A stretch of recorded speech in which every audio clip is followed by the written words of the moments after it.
Bushali the Trigger, umuhanzi ugezweho mu gihugu cy'u Rwanda wamamaye mu njyana ya trap music, yafatanyije na THEBEN bakora indirimbo NGUFITE ku mutima part 2 ije yunganira NGUFITE ku mutima part 1 yakozwe na THEBEN ku bufatanye bwa Zizu Al Pacino muri The Monster Record.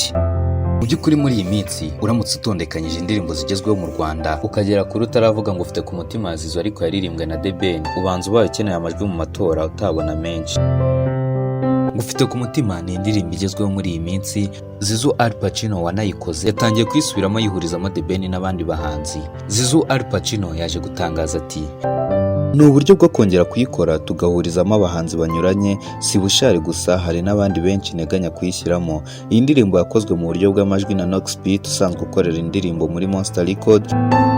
Indirimbo NGUFITE ku mutima ni indirimbo igaruka ku nkuru y'umusore bumvisha umukobwa ko amukunda ndetse amusaba ko bakundana burundu akirinda abashaka kumuyobya. Hariho THEBEN aririmba agira ati, baby love, baby you, NGUFITE ku mutima, aba Babiloni bari kure.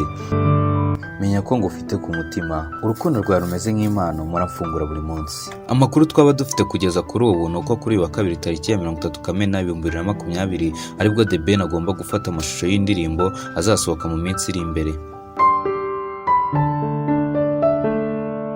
Kora subscribe kugira ngo ukomeze udukurikirane 5 kuri 5.